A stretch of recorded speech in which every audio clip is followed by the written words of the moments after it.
түрік қағанаты 552 жылы Бомын қаған негізін қалаған, және олар Алтай тауын мекендеткен.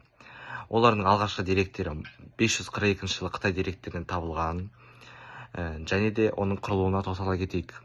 Түрік қағанаты жалпы жужандардың қол астында болған, және олардың жужандардың бастығы Анағұй. Олар өзінің территориясын үлкейту үшін Анағұйға сылтау ретінде өзінің Анағұйдың қызын сұрайды, Бомын қаған. Бірақ Анағұй оны кеміту ретінде қарап, түркілерге соғыс ашады. Түркілер соғысқаны, екеуі бір-бірімен соғысып, Бомын қаған Анағұйды өлтіріп, елхан атанады. Солай түрік қағанаты өзінің территориясын Мұқан қағанның кезінде өз территориясын Каспийден созады. Түрік қағанатының әлсіреуі, олар өзге ішкі саясатта өздерінің ішкі қақтығыстары болады, және сырттай Қытай, Ұйғыр және басқа да мемлекеттер қысым көрсетеді, және сөйтіп түрік қағанаты әлсіреп жойылады. Оның белгілі қағандары: ең алғашқы қағаны Бомын, екінші қағаны оның інісі Қара Еске, үшінші қағаны Мұқан қаған, және соңғы қағаны Іштемей қаған.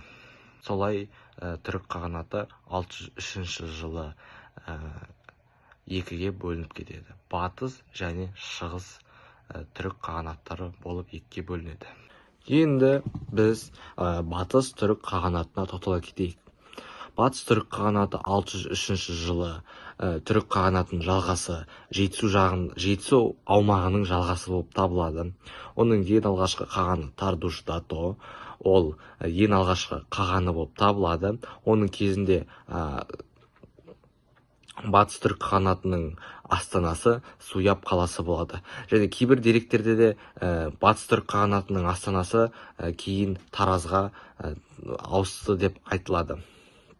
Оның айта кететін болсақ, оның ел тайпаларын, олар үйсіндер, түріктер, ішінде жаңағы Дулу мен Нушиби, ел 10 оқ будун деп аталған екі қанатқа бөлінеді. Дулу сол қанат, Нушиби 10 қанат. Және де ең қуатты қағаны ол Тон қаған. Ол 618 жылдан 630 жылға дейін билік етеді. Оның әлсіреу себебі ішкі қақтығыс, және де оның орнына түргеш мемлекеті келеді. Шығыс түрік қағанатына тоқтала кетейік. Шығыс түрік қағанаты әрине 603 жылы мекендетті, пайда болды. Ол түрік қағанатының шығыс жағынан Монғолия аумағын мекен етті. Олар ең алғашқы қағаны Іштемей қаған деп айтады. Кейбір деректерде Ишбара қаған деп те айтады. Оның құрамына Оғыз, Теле, Түркі тайпалары да кіреді. Ең қуатты қағандарының бірі ол Құтлық қаған, оны Елтеріс қаған деп айтады. Және Қапаған қаған әскери жағынан өте мықты қаған болып табылады. Және Білге қаған мен Күлтегін, оның қолбасшысы Күлтегін. Және де шығыс түрік қағанатының белгілі бір дерек көздері ол Орхон Енесей жазбалары, Күлтегін жазбалары және Білге жазбалары. Күлтегін жазбалары бізде 632 жылы қойылған, ал Білге жазбалары бізде 635 жылы қойылған. Оның әлсіреуі Қытайдан және солтүстік жағынан ұйғырлардың, қалай айтатын болсам, ұйғырлардың қысымы, және де сөйтіп шығыс түрік қағанаты ең түбі негізінде 744 жылы ұйғыр қағанаты басып алады. Енді біз батыс түрік қағанатының орнына келген түргеш қағанын айтамыз. Оның хронологиясы 756 жылға дейін билік еткен. Ең алғашқы қағаны Үшлік қаған, астанасы Суяб немесе Тараз. Біз енді ең қуатты қағанға тоқтала кетсек, оның аты Сұлу. Сұлу қаған ол өзінің жаңағы түргеш мемлекетінің өте қатты қуатты қағанатқа айналдырды, және де өзінің астанасын Таразға ауыстырды. Бізде ел ішінде екі түргештер екіге бөлінді. Сары түргештер және қара түргештер болып бөлінді. Оның және де біз тоқтала кететін болсақ, түргеш мемлекетінің ішінде болған кезеңінде болған бізде бір соғыс бар. Оның аты Атлах 751 жылы 5 күнге созылған 5 күнге созылған соғыс. Оған деген түргештер, қарлұқтар, қытайлар және арабтар қатысты. Бізде қытайлар ең алдымен түргештердің жеріне Тараз, Шаш, жаңағыдай Суяб қалаларын басып алғысы келді, бірақ бізге жаңағындай арабтар түргештерге тұрып берді, қарлұқтар қытайларға тұрып берді. Екеуі екі жақтан соғыс болды, 5 күнге созылған. Олар жаңағындай айта кететін болсам,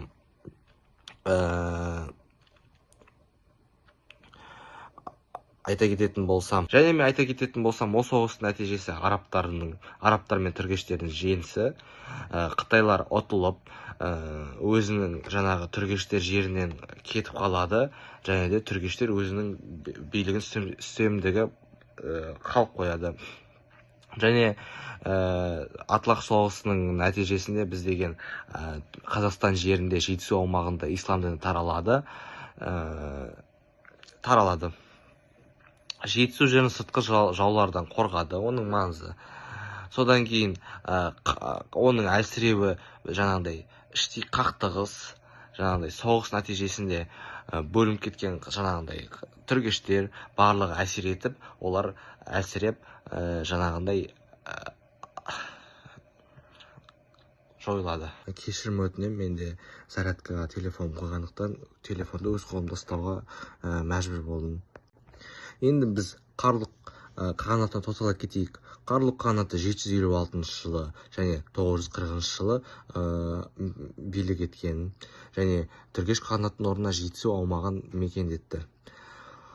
Оның алғашқы астана орталықтары Суяб болып табылады, кейінге қойлыққа өзгереді. Қарлұқтар 3 ірі тайпалық бірлестіктерге бөлінеді. Оның ең бастапқысы, ең және көбі ол Бұлақ тайпасы деп айтсақ та болады. Екінші Шігіл тайпасы және үшінші Ташлық тайпасы болып табылады. Олар барлығы Балқаш көлінде, Талас өңірінде мекен етті. Және 840 жылы Енесей қырғыздары ұйғыр қағанатын құлатқанда Қарлұқ билеушісі өзінің қаған жариялап толық дербес мемлекетке айналды. Және 10 ғасырдың ортасына Қарлұқ мемлекетінің орнына Қарахан мемлекеті тұрды. Оғыз мемлекетіне тоқтала кетейік. Оғыз мемлекеті 9 ғасырдың соңында және 11 ғасырдың басына дейін мекен етті. Олар 9 ғасырда Сырдарияның төменгі ағысы мен Арал мойнындағы Оғыз тайпалары өз мемлекетін құруға шешеді. Және де алғашқы орталығы астанасы Енгекент немесе Жаңа Грузия болады. Олардың кейбір деректерде 24 тайпадан құралған және әр тайпаға таңбадан беріледі деген деректер бар. Оның шаруашылығы көшпелі мал шаруашылығы немесе егіншілікпен айналысқан. Мемлекетті басқарған жабғудың мұрагерін тәрбиелеген Атабек, әскери басшы Сю басшы және әлеуметтік топтары әскери ақсүйектер және дінбасылар. 9 ғасырдың аяғында 10 ғасырдар оғыздар күшейіп, Сырдарияның көп бөлігін алады. Және 965 жылы Киев Русымен одақтасып, Қарахан мемлекетіне жорық ашады. Және 985 жылы Киев Русімен Руспен бірігіп, Еділ Бұлғариясына соғыс ашады. Және оның құлау себебі Оғыз мемлекетінің құлау себебі селжұқ тайпалары күшейеді. Және 1041 жылы Оғыз тайпалары бір жолата шегініп, жаңағындай Түркия аумағына шегініп кетеді де, оның орнына селжұқ мемлекеті басып алынады. Және біз енді ұйғыр қағанатына тоқтала кетейік. Ұйғыр қағанаты 744 жылы пайда болып, 840 жылға дейін мекен етеді. Олар шығыс түрік қағанатын басып алғаннан кейін өзінің астанасын Орхон өзені бойындағы Қара Баласағұн қаласын қояды. Олардың тайпалары ұйғыр, басмыл, қарлы тайпалары болып көтеріліс бастайды. Оның ең алғашқы қағаны Құтлық білге күл қадыр қаған. Және де мен ұйғыр қағанатының шаруашылығын айта кететін болсам, ол мал шаруашылығымен, ұйғырлар мал шаруашылығымен айналысқан, және де отырықшы қағанат болып саналған. Және сол отырықшылықтың әсерінен қала мәдениеті кеңінен дамыған. Және біз 840 жылы қырғыздар Енисей қырғыздары ұйғырларды талқандайды, және оның бір бөлігі Ганьсуға, екінші бөлігі Шығыс Түркістанға қашады да, сөйтіп ұйғыр қағанаты әлсіреп құлайды. Енді біз Қарахан мемлекетіне тоқтала кетейік. Оның хронологиясы 942 және 1212 жылға дейін қамтыған. 10 ғасырда Қарлық, Жігіл, Яғма тайпалары өздері бір бөлек мемлекет құрастыруды шешеді де Қарахан мемлекетін құрастырады. Оның ең алғашқы қағаны 942 жылы Сатық Боғра хан болып табылады. Және Қарахан мемлекеттің астанасы Баласағын, кейін Қашқарға өтеді. Және мемлекеттің ең жоғарғы билеушісі ең алғашқы рет хан болып табылады. Жоғарғы дәрежелі хан ол қаған болып табылады. Қарахан мемлекетінің дініне тоқтала кетейік. Қарахан мемлекетінің діні ең алғашқы рет 960 жылы Сатық Боғра ханның ұлы Мұса хан ислам дінін мемлекеттік дін деп жариялайды Қарахан мемлекетінде. Оның экономикасын тоқтала кетейік. Олар халқы егіншілікпен және мал шаруашылықпен айналысады. Ұлы Жібек жолының өркендеуіне халық сауда өркенделеді, және Тараз, Баласағын, Қашқар, Самарқанд сияқты қалалар гүлденді. Енді біз Қарахан мемлекетінде әдебиеттің ғасыры дегенде деректер бар. Себебі бізде неше түрлі ғалымдар шыққан. Оның біріншісі ол Ахмет Югінеки, Ақиқат сыйы деген әдеби шығармасы бар. Екіншісі Жүсіп Баласағын, Құттыбілік 11 ғасырда шыққан, және ең танымал Махмұд Қашқари, Диуани Лұғат ат-Түрік ғылыми деректері кітаптары шыққан. Және де Қарахан мемлекетінің әлсіреуі ол 12 ғасырдың 1212 жылдары Хорезм шахтармен соғысып, 1212 жылы әлсіреп мемлекет жойылады. Енді біз Қарақытай мемлекетіне тоқтала кетейік. Қарақытай мемлекеті 1128 жылы және 1213 жылға дейін мекен етті. Олар Қытайдың солтүстік бөлігіндегі қидан тайпаларынан құралған мемлекет деп айтсақ та болады. Жүзендер қидандарды басып алып, және олар батыс жаққа жылжыды 11 ғасырдың басында. Және 1128 жылы Қарахан мемлекеттің іші Жетісуға келіп өзінің үстемдігін орнатты. Және ең алғашқы қағаны Илюдаши және астанасы Баласағын қаласы болып табылады. Оның ең жоғарғы билеушісі Гурхан және түркі тайпаларына құралған. Олар түркі тайпаларының мәдениетіне араласпады, бірақ салықты өте ауыр қойды. Олар саяси жағдайына тоқтала кетейік. Қарақытай 1141 жылы Қатуан шайқасы болады. Олар селжұқтарды жеңіп, Орта Азиядағы ең қуатты мемлекетке айналады. Бірақ уақыт өте келе Хорезм шах жаңағындай Қарақытайларды әлсіретіп, біржолата қуып жібереді. Соңында келе 1211 және 1213 жылдары Найман ханы күшлік Жетісуға келіп, Қарақытай мемлекетін толықтай жояды. Және айта кететін болсақ, бізде деген Илюдаши деген қағанның орнына оның жесір әйелі Тамуя билікте болған. Табуян билікте болған. Және оның жаңа Илюдашидің қызы да билікте болған деген деректер бар. Енді мен Қимақ Қыпшақ бірлестігіне тоқтала кетейін.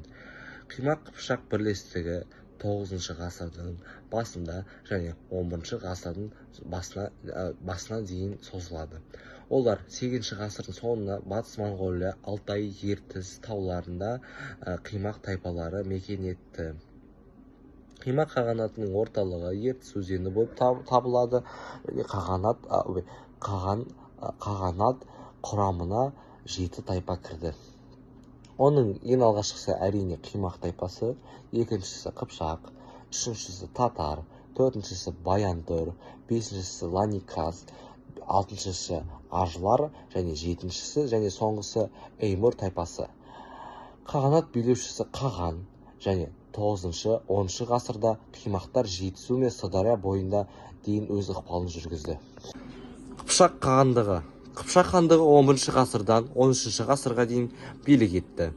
Олар 10 ғасырдың соңында әлсіреген Қимақ қағанаты өз орнына Қыпшақ хандығын құрды. Оның аумағы шығыста Алтай мен Ертіс өзенінен басталып, батыста Еділ мен Жайық және Қара теңізге дейін де жетті, және бүкіл Қазақстанның аумағын қамтыды.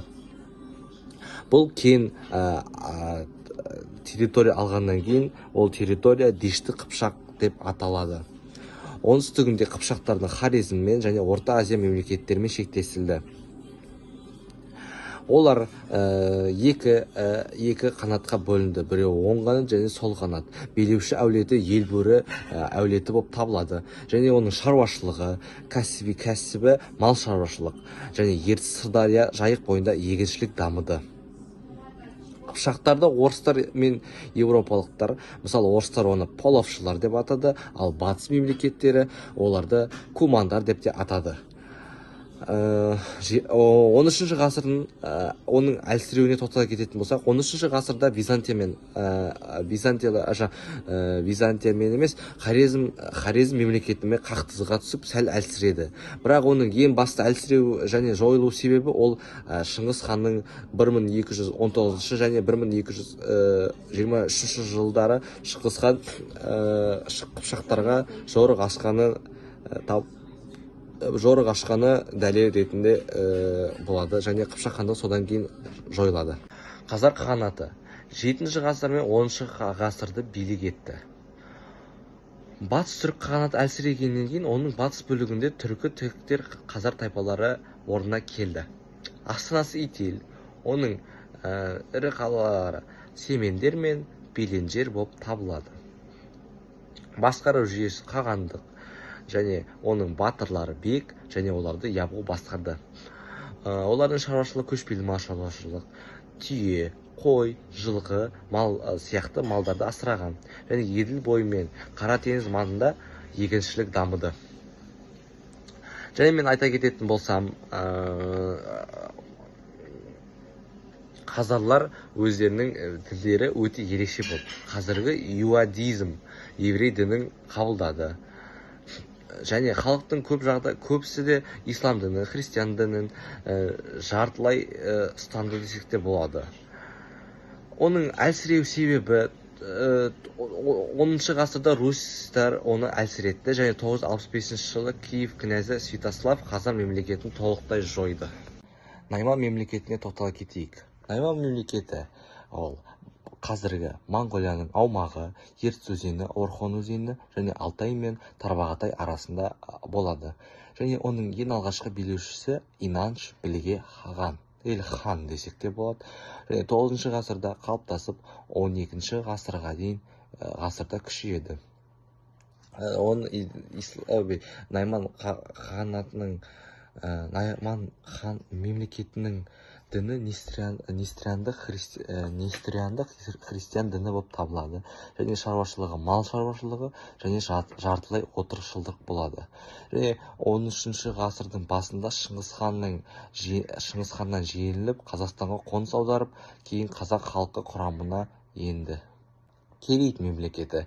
Керейт мемлекеті орналасқан жері Моңғолия аумағы, Орхон, Керулен, Селенгі өзендері бойы және Хангай тауларында орналасқан. 9 ғасырда пайда болып, 12 ғасырда ең мықты тайпалық бірлестікке айналады. Билеушісі Тоғорыл хан, ол Шыңғыс ханға бір кездері одақтас болды. Діні негізінен нестериандық христиан, бірақ тәңіршілік те болды. Және 1203 жылы Шыңғыс ханнан Керейт мемлекеті талқандалды. Және де айта кететін болсам, оның астанасы Битөбе болып табылады. Ең соңғы мемлекет ол Меркіт мемлекеті. Орналасқан жері Селенгі, Орхон өзендері және Байқал маңы болып табылады. 9 ғасырда, 10 ғасырларда қалыптасқан тайпалық одақ. Көшпелі мал шаруашылығымен айналысты. Меркіттер Шыңғыс ханның негізін қарсыластарының бірі болды. 13 ғасырдың басында моңғолдардан бірнеше рет жеңіліп, бір бөлігі наймандарға, бір бөлігі керейттерге қосылды. Қалғаны қырғанға ұшырады.